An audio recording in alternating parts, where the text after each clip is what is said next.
Welcome to our channel. నేను మీ Prashanth. Open ఫ్లాట్స్లో చాలా మంది రియల్ ఎస్టేట్ పరంగా ఇన్వెస్ట్మెంట్ చేద్దాం అనుకుంటారు, కానీ ఎక్కడ చేయాలి, ఎంతలో చేయాలి, ఆయన కలిసి చేయాలా లేదంటే సింగిల్గా చేయాలా అని చెప్పేసి చాలామంది కన్ఫ్యూజ్ అవుతూ ఉంటారు. సో దీని గురించి అయితే మాట్లాడేందుకు ప్రస్తుతం మనతో పాటు real estate expert Smita Krishnamurthy గారు ఉన్నారు. నమస్తే అండి. నమస్తే మ్యామ్, చాలామంది ఈ ఓపెన్ ఫ్లాట్స్ కొనే ముందు అంటే అసలు ఎలాంటి జాగ్రత్తలు తీసుకోవాలా అండ్ ఎక్కడ ఇప్పుడున్న మార్కెట్లో ఎక్కడ తీసుకుంటే బాగుంటుంది, అసలు ఓపెన్ ఫ్లాట్స్లో మార్కెట్ ఏ విధంగా ఉంది, రాబోయే రోజుల్లో ఏ విధంగా ఉండబోతుంది, అసలు ఓపెన్ ఫ్లాట్స్ అనేటివి సిటీలో ఉన్నాయా లేదంటే ఇంకా అవుట్స్కట్స్లోనే ఉన్నాయా? ఓపెన్ ప్లాట్ మార్కెట్ ఇప్పుడు మంచి భూమిలో ఉందండి. ఎందుకంటే మిడిల్ క్లాస్ సెగ్మెంట్కి ఇప్పుడు ఈ high rise apartments, sky scrapers అఫోర్డబిలిటీలో లేదు. అండ్ మనకు తెలిసినట్టు సిటీ ఎక్స్పాన్షన్ ఏదైతే ఉందో, సిటీ మనకి ఎప్పుడు అవుట్స్కర్ట్స్లోనే ఎక్స్పాండ్ అవుతుంది. అవుట్స్కర్ట్స్లో హై రైజ్లో స్కై స్కేపర్స్ రావు కాబట్టి ఓపెన్ ప్లాట్సే సేల్ అవుతుంది. సో ఓపెన్ ప్లాట్స్ ఇప్పుడు ఈ మధ్య కాలంలో అంటే ఇప్పుడు లాస్ట్ 2 years నుంచి కొంచెం మార్కెట్ స్టాగ్నెంట్ ఉంది. ఈ 6-7 months నుంచి బాగా ఓపెన్ ప్లాట్ బిజినెస్ పెరిగిందండి. ఎందుకంటే ఇంతవరకు జనాలు ఏం చేశారంటే వెయిట్ అండ్ వాచ్, ప్రైసులు తగ్గుతుందేమో, ధరలు తగ్గుతుందేమోనని వెయిట్ అండ్ వాచ్లో ఉండే. కానీ లిక్విడ్ అమౌంట్ ఏదైతే మన చేతిలో ఉంటుందో ఎక్కువ రోజులు మనం దాన్ని హోల్డ్ చేసి పెట్టలేం. ఎక్కడ ఒక చోట అయితే మనం ఇన్వెస్ట్ చేయాల్సిందే. ఎక్కువ బంగారం కొనలేము, మిగతా వాటిలలో ఇన్వెస్ట్ చేయలేము, ఎందుకంటే అవి అప్రిషియేట్ అవ్వదు. మనకి అప్రిషియేట్ అయ్యే అసెట్ ఏదంటే రియల్ ఎస్టేటే. సో రియల్ ఎస్టేట్లో ఎలాగైనా ఇన్వెస్ట్ చేయాల్సిందే డబ్బులు ఉంటే. ఇప్పుడు నా దగ్గర ₹1,00,00,000 ఉంది అంటే the best investment is real estate. So ఇంతవరకు పట్టుకొని హోల్డ్ చేసుకొని కూర్చునే వాళ్ళందరూ ఇప్పుడు దే స్టార్టెడ్ టేకింగ్ డిసిషన్స్ అనమాట. సో అపార్ట్మెంట్స్లో ఇన్వెస్ట్ చేయాలి అంటే చాలా ప్రైజెస్ ఎక్కువ ఉన్నాయి. హై రైజ్ అపార్ట్మెంట్స్లో చేయాలి అంటే అది అసలు మనకి ఊహించిన ధరలు ఉన్నాయి. ఇంకోటి ఇవన్నీ ఎప్పుడు కంప్లీట్ అవుతుందో అనేది ఇంకొక టెన్షన్ కూడా. సో ఇప్పుడు market is into open plots. Open ప్లాట్స్లో మనకి అఫోర్డబిలిటీ ఎక్కడైతే ఉంటుందో అక్కడ మీరు ఒకవేళ ఓపెన్ ప్లాట్స్ కొనగలిగితే మాత్రం ఫ్యూచర్ అప్రిసియేషన్ బాగానే ఉంటుంది. కాకపోతే మనం లిమిట్స్ అంటే సిటీ లిమిట్స్ నుంచి ఒక 100 kilometers ఒక 5-6 months బ్యాక్, 1 year బ్యాక్ వరకే నేను ఎప్పుడు నా వీడియోస్లో I use to tell 50 to 60 kilometers వరకు వెళ్ళి కొనుక్కోండి అని. కానీ ఇప్పుడు 50 to 60 kilometers వరకు మనకి ఓపెన్ ప్లాట్స్ అవైలబిలిటీలో కూడా లేవు. ఎందుకంటే అంత ప్లాటింగ్ అయ్యి సోల్డ్ అవుట్ అయ్యి ఇప్పుడు ఆ ఏరియాస్లో అంతా డెవలప్మెంట్స్ కూడా జరుగుతూ ఉన్నాయి. సో ఇప్పుడు మనం కొనుక్కోవాలంటే ఇప్పుడు మనం 100 kilometers వరకు వెళ్ళాలి. 80 to 100 kilometers వరకు ఇప్పుడు ఉన్నాయి మనకి ఓపెన్ ప్లాట్స్. సో మేము హైదరాబాద్ నుంచి ఏ సైడ్ తీసుకుంటే బాగుంటుంది అంటారు? ఇప్పుడు మనకి భూమిలో ఉండేదైతే మనకి షాద్నగర్ సైడ్ అంటే Bengaluru side, south side of Hyderabad ఒకటి బాగానే ఉంది. శ్రీశైలం హైవే బాగానే ఉంది. మనకి మహేశ్వరం ఆ సైడ్ బాగానే ఉంది. కందుకూరు మహేశ్వరం ఆ సైడ్ బాగానే ఉంది.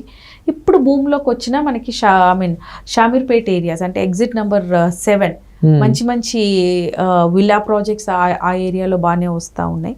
ఇంకోటి ఏంటంటే కోంపల్లి, సికింద్రాబాద్, తిరుమలగిరి ఆ సైడ్, సైనిక్పురి ఆ సైడ్ వర్క్ చేసే వాళ్ళకి ఆ లొకేషన్స్ బాగానే ఉంటుంది. ఎందుకంటే ఇప్పుడు ORRలో ఎగ్జిట్ ఉంది కాబట్టి ఈజీ కమ్యూటింగ్ అవుతుంది. ఓకే, సో ఆ ఏరియా ఇప్పుడు మంచి భూమిలో ఉంది. That is suppose to be the north side of Hyderabad. Actually చాలా ప్యాసివ్గా ఉండేనండి ఆ ఏరియా. మనకి షామీర్పేట్ సైడ్, మెడిచల్ సైడ్ చాలా డల్గా ఉండే మార్కెట్ ఒకప్పుడు.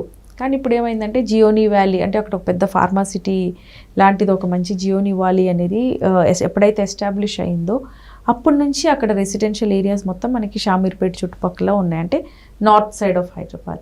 సో చెప్పాలి అనుకుంటే మంచి భూమి ఉన్న లొకేషన్స్ వచ్చి మనకి నార్త్ సైడ్ ఆఫ్ హైదరాబాద్ ఒకటి, సౌత్ సైడ్ ఆఫ్ హైదరాబాద్ ఒకటి, Srisailam will come under south east side of Hyderabad. And ఇప్పుడు 2 days బ్యాక్ మీరు చూసుకుంటే మనకి శ్రీశైలం హైవేలో ఇప్పుడు మలబార్ గోల్డ్ అండ్ డైమండ్స్ వాళ్ళది మ్యానుఫ్యాక్చరింగ్ యూనిట్ స్టార్ట్ చేశారు. ఆ ఏరియాస్లో ఏంటంటే మనకి TSIIC ల్యాండ్స్ చాలా ఉన్నాయి. అక్కడ డెవలప్మెంట్స్ కూడా బాగానే జరుగుతున్నాయి. అంటే మనకి అక్కడ ఆల్రెడీ హార్డ్వేర్ పార్క్ అలాంటివి వచ్చున్నాయి కాబట్టి ఆ ఏరియాస్లో ప్లాటింగ్ బిజినెస్ బాగానే ఉంటుంది. ఇప్పుడు ప్రైజెస్ కూడా ఒకప్పుడు 18,000, 20,000 ఉండేటివి ఇప్పుడు 30,000, 40,000కి కూడా వెళ్ళిపోయినాయి. ఇప్పుడు మహేశ్వరం చుట్టుపక్కల చూసుకుంటే మీరు 60,000 to 70,000 గజం కూడా ఉంది. సో మనం కరెక్ట్గా క్యాలిక్యులేట్ చేసి అంటే డిస్టెన్స్ క్యాలిక్యులేట్ చేసి ఓపెన్ ప్లాట్స్ కొనుక్కుంటే మాత్రం చాలా బాగుంటుంది. మనం రాబోయే రోజుల్లో రియల్ ఎస్టేట్ పడిపోబోతుందా లేదంటే ఇంకా గ్రోత్ కాబోతుందా? హైదరాబాద్ రియల్ ఎస్టేట్ ఎప్పటికీ పడదు. ఓకే, ఇన్ని రోజులు మనకి స్టాగ్నెన్సీ ఉండింది, కానీ ఇప్పుడు కూడా మీరు నోటీస్ చేసుకుంటే ప్రైజెస్ ఎక్కడా తగ్గట్లేదు. అవును, ఓకే, అది బిల్డర్ బ్యాంక్రప్ట్ అయినా కూడా స్కామ్స్ జరుగుతున్నాయి మరి రియల్ ఎస్టేట్ మార్కెట్లో తప్ప ప్రైసెస్ క్లాష్ అవ్వట్లేదు. సో గోయింగ్ ఫర్దర్ కూడా మనకి హైదరాబాద్లో రియల్ ఎస్టేట్ అనేది పడదు. ఇట్ ఈస్ నాట్ పాసిబుల్ అండి. Hyderabad is on auto pilot mode now. అసలు హైదరాబాద్లో ఇంకా రియల్ ఎస్టేట్ పడదు అనేది ఇట్ ఈస్ గ్యారంటీడ్. హైదరాబాద్ ఎలా ఉంది అంటే మీకు నచ్చకపోతే మీరు హైదరాబాద్ వదిలేసి వెళ్ళాల్సిందే, వేరే వాళ్ళు రెడీగా ఉన్నారు రావడానికి. సో నచ్చిన వాళ్ళు వచ్చి ఇన్వెస్ట్ చేస్తారు తప్ప నాకు అఫోర్డబిలిటీలో లేదు నేను కొనుక్కోను అని మార్కెట్ పడిపోతుంది అనుకుంటే అది చాలా రాంగ్ ఇంప్రెషన్. ఇప్పుడు మీరు చూసుకుంటే నియోపోలిస్ కోకాపేట్లో అంతా 2 CR 3 CR 4 CR తక్కువ మీకు ఫ్లాట్స్ దొరకవు, కానీ అవి కూడా సేల్ అయితే అవుతున్నాయి కదా, అంటే మార్కెట్ ఇంకా ఉన్నట్టే కదా. కొత్త ప్రాజెక్ట్స్ కొత్త బిల్డర్స్ ఇంకా హైదరాబాద్కి వస్తూనే ఉన్నారు కదా, అంటే ఇంకా మార్కెట్ ఉన్నట్టే కదా.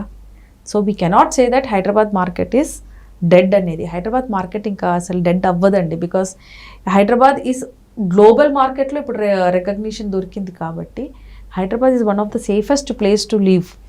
సో అది ఎంత ప్రైస్ అయినా కూడా జనాలు వచ్చి హైదరాబాద్లో ఇన్వెస్ట్ అయితే చేస్తారు. సో మేము ఓపెన్ ఫ్లాట్స్లో ఇన్వెస్ట్మెంట్ చేసే ముందు ఎలాంటి జాగ్రత్తలు తీసుకోవాలి? అండ్ సింగిల్గా తీసుకుంటే బాగుంటుందా లేదంటే 2-3 కలిసి తీసుకుంటే బాగుంటుందా?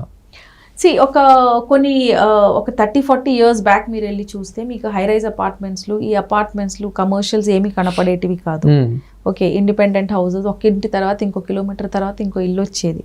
Okay, every decade the capacity of peoples earning, వాళ్ళ లైఫ్ స్టైల్స్, వాళ్ళ ఎడ్యుకేషన్ సిస్టమ్స్, వాళ్ళ ట్రాన్స్పోర్టేషన్స్ అన్నీ మారుతుంది అనమాట. ముందు సైకిల్లో తిరిగే వాళ్ళు, తర్వాత బైక్లు వచ్చినాయి, తర్వాత కార్లు వచ్చినాయి, ఇప్పుడు కార్లో కూడా నెంబర్ ఆఫ్ వేరియంట్స్ వచ్చినాయి. Similarly is with houses also. ఒకప్పుడు నేను కుకట్పల్లిలో ఉండి I use to go to school in ఎర్రగడ్డ, అంటే ఆల్మోస్ట్ లైక్ 7-8 కిలోమీటర్స్ 10 కిలోమీటర్స్ వరకు డిస్టెన్స్ ఉండేది. కానీ నేను ఇప్పుడు కుకట్పల్లిలో ఉన్నానంటే నా ఇంటి చుట్టూ ఒక 10-20 స్కూల్స్ ఉంటాయి. ఓకే, అంటే లైఫ్ స్టైలు పాపులేషన్ పెరిగే కొద్దీ టౌన్షిప్లు ఇంటిగ్రేటెడ్ సొసైటీసు రావటం మొదలైంది.